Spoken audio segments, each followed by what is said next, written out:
जी, तो हमारा question number 6 जो है इसके अंदर हमने वेन डायग्राम से प्रूव करना है। ये हमारे पास प्रॉपर्टी दी हुई है। अगर आप इस पे थोड़ा गौर करें तो हमने लास्ट जो पिछला क्वेश्चन किया था क्वेश्चन नंबर 4, उसके अंदर हमने कुछ इस तरह की प्रॉपर्टीज़ को यूज़ किया था। तो ये प्रॉपर्टी डिस्ट्रीब्यूटिव प्रॉपर्टी है कि इसके लिहाज से यूनियन ओवर इंटरसेक्शन की प्रॉपर्टी है। तो हम इसको यहाँ पे अप्लाई करते हैं और एक्स और वाई और जेड की हमारे पास वैल्यूज़ मौजूद हैं।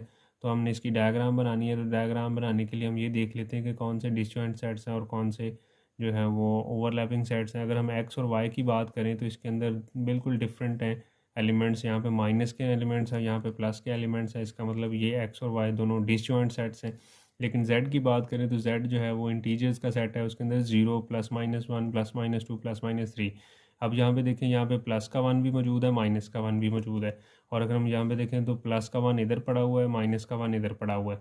और ये प्लस का 2 इधर पड़ा हुआ है, माइनस का 2 इधर पड़ा हुआ है। इसी तरह ये +3 और -3, यानी इसका मतलब ये जो x और y दोनों सेट्स जो है ना, ये दोनों सबसेट हैं इस z के। ये भी सारे के सारे एलिमेंट्स -1 -2 -3 इसके अंदर मौजूद हैं। और y के भी जितने एलिमेंट्स हैं वो भी इसके अंदर मौजूद हैं। तो ये दोनों जो हैं ये सबसेट्स हैं z के, यानी ये इसके अंदर दोनों मौजूद हैं। तो हम इसकी डायग्राम बना लेते हैं। ये देखें मैंने क्या किया है, मैंने z जो है वो बहुत बड़ा सेट बनाया है और उसके अंदर छोटे छोटे सेट्स बना दिए, क्योंकि हमने ऊपर डिस्कस भी कर लिया है कि z जो है वो बड़ा सेट है और z के अंदर ये दोनों सेट्स मौजूद हैं। और ये दोनों देखें ओवरलैप नहीं कर रहे, क्योंकि ये दोनों डिसजॉइंट सेट्स हैं। इनके अंदर माइनस वाले, इसके अंदर प्लस वाले नंबर्स हैं, इसलिए ये डिसजॉइंट सेट्स हैं। लेकिन है दोनों z के अंदर मौजूद हैं। तो मैंने x के अंदर वो वैल्यूज़ लिख दी हैं और y के अंदर उसकी वैल्यूज़ लिखती हैं। और ये टोटल बेसिकली ये जितनी भी वैल्यूज़ हैं ये सारी z के अंदर भी मौजूद है। ये दोनों मिला के, ये जो दोनों एलिमेंट्स हैं दोनों सेट्स के, वो सारे z के अंदर हैं और ये अलग x के हैं और ये अलग y के हैं। ठीक होगी बात। जैसे हम ये कह लें कि ये हमारे पास z जो है एक पूरा स्कूल है और स्कूल के अंदर हमने 2 रूम्स ऐसे बनाए हुए हैं जो बिल्कुल सेपरेट रूम्स है। और एक एक के अंदर हमने बॉयज़ को बिठाया हुआ है, ये जो प्लस वाले हैं आप इसको बॉयज़ कह लें, और जो नेगेटिव नंबर्स हैं वो सारी की सारी गर्ल्स को हमने अलग से बिठाया हुआ है। ठीक है जी। तो ये पूरा एक स्कूल है, उसके अंदर 2 रूम हैं और दोनों अलग अलग हैं। इसके अंदर हमने गर्ल्स को बिठाया हुआ है, एक के अंदर हमने बॉयज़ को बिठाया हुआ है। तो आप इस तरह समझ लें। तो अब हमने इसको क्या करना है, इसकी लेफ़्ट हैंड साइड जो है ये वाली, अब हमने इसको सेटिस्फाई करवाना है कि इसका जो शेडिंग रीजन है वो क्या आएगा। तो लेफ़्ट हैंड साइड में पहले ये देखें y इंटरसेक्शन z है, यानी y का आपने इंटरसेक्शन लेना है z के साथ। तो y ये वाला है और z के अंदर तो ये मौजूद ही है, यही वाले नंबर z के अंदर भी हैं। तो इसका मतलब जो छोटा सेट होता है, अगर आप ऊपर देखें तो ये y है और ये z है। तो अगर हम इन दोनों का इंटरसेक्शन लें तो कॉमन एलिमेंट्स 0 भी इसके अंदर है, +1 भी इसके अंदर है, +2 भी है, +3 भी है, यानी ये सब सेट है, पहले भी हमने डिसाइड किया हुआ। और हमेशा जब इंटरसेक्शन लेते हैं तो जो सब सेट होता है वही हमारा इंटरसेक्शन का आंसर आ जाता है। तो यहाँ पे ये y के जितने भी एलिमेंट्स हैं ये z के अंदर z के साथ कॉमन है। तो इसका मतलब जो है वो इंटरसेक्शन में रीजन जो है वो y का आ जाएगा। तो हम इसकी जब शेडिंग करेंगे तो उसके अंदर ये y के जो सारे एलिमेंट्स हैं इसको हमने शेड कर देना है, क्योंकि यही सारे एलिमेंट्स हमें y इंटरसेक्शन z के अंदर मिल जाते हैं। तो ये शेडिंग रीजन हमारे पास ये आ गया। तो y इंटरसेक्शन z को मैंने ऐसे फिल अप कर दिया है। अच्छा, उसके बाद हमने ये क्या करना है कि y इंटरसेक्शन z का जो आंसर है उसका x के साथ यूनियन करना है। और जब भी यूनियन करना है, पहले तभी बताया हुआ पहले भी कि यूनियन जब भी करना है जिसके साथ करना है उसको भी आपने शेड कर देना है। तो x के साथ यूनियन करना है, इसका मतलब आपने x को भी सारे को शेड कर देना है। ठीक है जी। तो ये जो है हमारे पास x का इसके साथ यूनियन आ गया। ठीक है जी। तो मैं इसको थोड़ा डिफ्रेंशिएट कर देता हूँ और डिफ्रेंशिएट करने के लिए मैं इसके अंदर स्टार बना देता हूँ x के अंदर, ताकि हमें थोड़ा पता चल जाए। तो ये मैंने स्टार बना दिए हैं जी। तो यहाँ पे भी आप इसका मतलब यहाँ पे अगर ओवरऑल रीजन देखें तो ओवरऑल रीजन 2 तरह का है, एक तो हमने शेड किया हुआ और एक उसके अंदर हमने स्टार भी बनाए हुए हैं। तो आप इसको ऐसे बना दें। तो ये आ गया हमारा ओवरऑल लेफ़्ट हैंड साइड का आंसर, ये शो कर रहा है। अब हम इसकी राइट हैंड साइड पे चले जाते हैं। राइट हैंड साइड में देखें हमारे पास वैल्यूज़ वही हैं, डायग्राम वही है। x यूनियन y हमने लेना है। x यूनियन y का मतलब है कि आपने x को भी सारे को हाईलाइट करवा देना है और वाई को भी सारे हाईलाइट कर देना है। ठीक है जी, तो ये जो है हमारे पास ये एक्स यूनियन वाई का आंसर आ गया है। ठीक है, उसके बाद हम देखते हैं x union Z. X union Z यानी अब ये वाला एक्स है और ये जेड है। तो मैं क्या करता हूँ, इसको थोड़ा डिफ्रेंशिएट करने के लिए, अब देखें जेड के अंदर ये सारे के सारे तो सेट्स मौजूद हैं, तो एक्स यूनियन जेड का मतलब है जेड आ जाना है सारे का सारा, ऐसे ही है ना। एक्स यूनियन जेड का मतलब ये है कि जेड के सारे एलिमेंट्स आ जाने और वो एक्स के अंदर भी मौजूद हैं। तो ये जेड जो है ना, ये बड़ा सेट जो है ना जिसके अंदर ये दोनों पड़े हुए, ये सारा ही आ जाएगा। ठीक है, तो मैं इसको ये ऐसे वर्टिकल लाइंस बना रहा हूँ। ठीक है, तो ये मैं इसको वर्टिकल लाइंस ऐसे बना दी। अब हमने क्या करना है, ये एक्स यूनियन जेड की उम्मीद है समझ आ गई होगी। अब हमने यूनियन लेना है तो एक्स को भी हाईलाइट कर देना है, जेड को भी हाईलाइट कर देना है। ये देखें एक्स के ऊपर भी जो एक्स तो ऑलरेडी हमारा हाईलाइट हमने किया हुआ था ना, और उसके अंदर फिर भी मैंने ये स्ट्रेट लाइन से लगा दी। और जेड क्या है, जेड तो ये सारे का सारा ही सेट है ना, ये बड़ा सेट भी है, ये जो खाली रीजन है ये भी जेड का ही था, तो मैंने इसको भी हाईलाइट कर दिया है। अब हमने क्या करना है, एक्स यूनियन वाई का जो आंसर है, यानी ये जो हमने वैसे इस तरह फिलअप किया हुआ था, और एक्स यूनियन जेड का जो है, एक्स यूनियन जेड हमारा कैसा आ रहा है भला, एक्स यूनियन जेड में शेडेड रीजन भी आ रहा है और दूसरा रीजन भी आ रहा है। ठीक है, तो अब यहाँ पे इसको भी थोड़ा मैं इसको दो हिस्सों में डिवाइड कर लेता हूँ कि एक्स यूनियन जेड के अंदर ये वाला रीजन भी आ रहा है इस तरह का, और इसके अंदर ये जो खाली हिस्सा यानी सिर्फ स्ट्रेट ऐसे लाइन लगी हुई, ये भी इसके अंदर आ रहा है। तो ये दोनों रीजन जो है ना इसके अंदर, ये हमें एक्स यूनियन जेड को शो कर रहे हैं। अब हमने क्या करना है, इन दोनों के आंसर्स को इंटरसेक्शन लेना है इन दोनों का। तो इन दोनों का इंटरसेक्शन जब आप लेना है, तो अब आप ये देखेंगे यहाँ पे कौन सा रीजन है जिसके अंदर जो है वो इस तरह की शेडिंग भी मौजूद है और स्ट्रेट लाइंस की उसके ऊपर लगी हुई।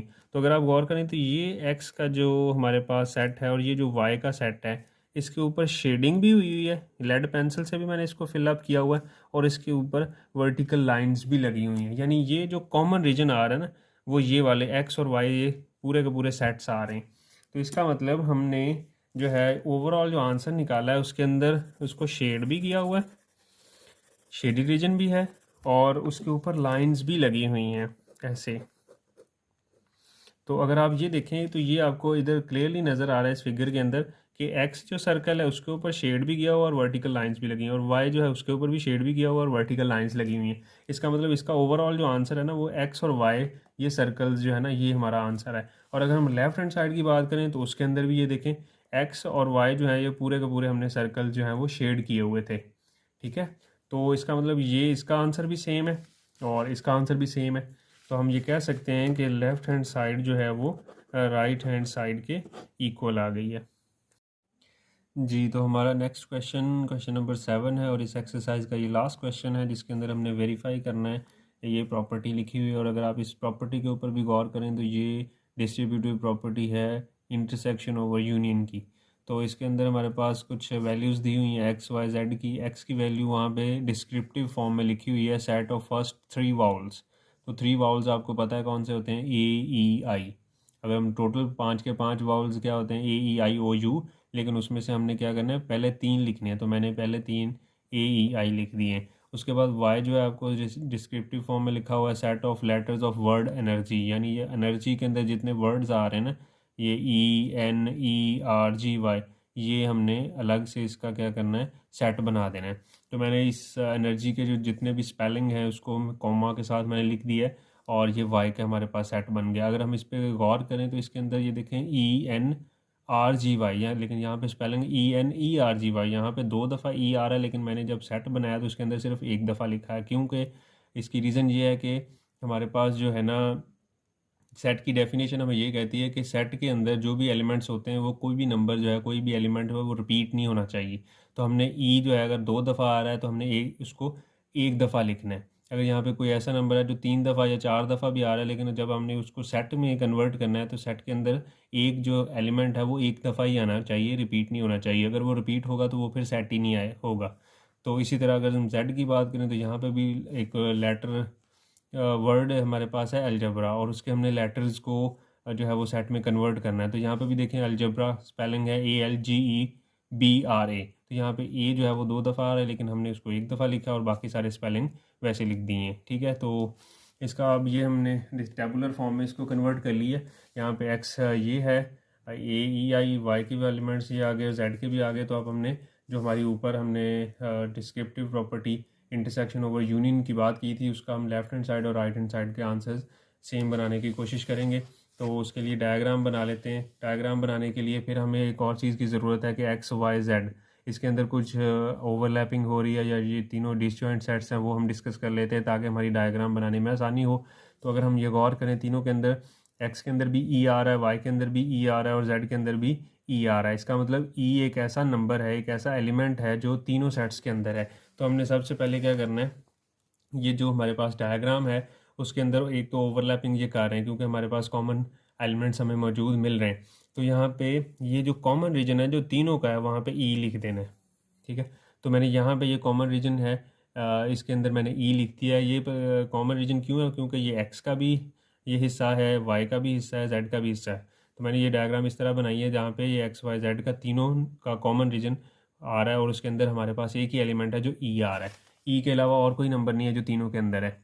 अच्छा, उसके अलावा ए और आई क्या किसी और के अंदर है?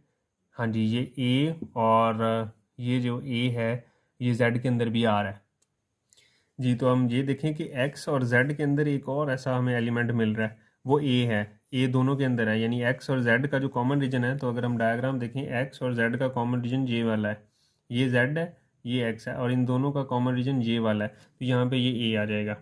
अब देखें, एक्स के एलिमेंट्स हमने ए और ई दो लिख दिए हैं, ठीक है, और तीसरा रह गया आई। क्या आई इन दोनों के अंदर है? नहीं है, किसी के अंदर भी आई नहीं है, आई सिर्फ एक्स के अंदर है। तो ये एक्स का जो बाकी पोर्शन बच गया ना, ये वाला, हमने यहाँ पे ये जो बाकी पोर्शन है यहाँ पे हमने आई लिख देना है। अब हम ये देखें, एक्स के पूरे एलिमेंट्स हो गए, AEI, एक्स पूरा हो गया है। अब हम वाई की तरफ चलते हैं। वाई के अंदर देखें, वाई के अंदर हमारे पास एलिमेंट्स है, एक तो ई हो गया, वो हमने लिख दिया है ऑलरेडी, वो कॉमन रीजन है, वो तीनों के अंदर आ गया है। ई की तो हमने बात ही नहीं करनी। अब ई के अलावा जो है वाई के और जेड के एलिमेंट्स देखें और कुछ कॉमन आ रहा है। अगर हम देखें तो आर और जी जो है वो वाई के अंदर भी आ रहा है और जेड के अंदर भी जी और आर। ठीक है, आर और जी यानी ये दोनों के अंदर हैं। तो वाई और जेड का जो कॉमन रीजन है उसके अंदर जी और आर आ रहा है। तो वाई और जेड का जो कॉमन रीजन यानी ये वाला रीजन जो है इसके अंदर जी और आर हम यहाँ पे लिख देते हैं, ये जी और आर मैंने लिख दिया इधर।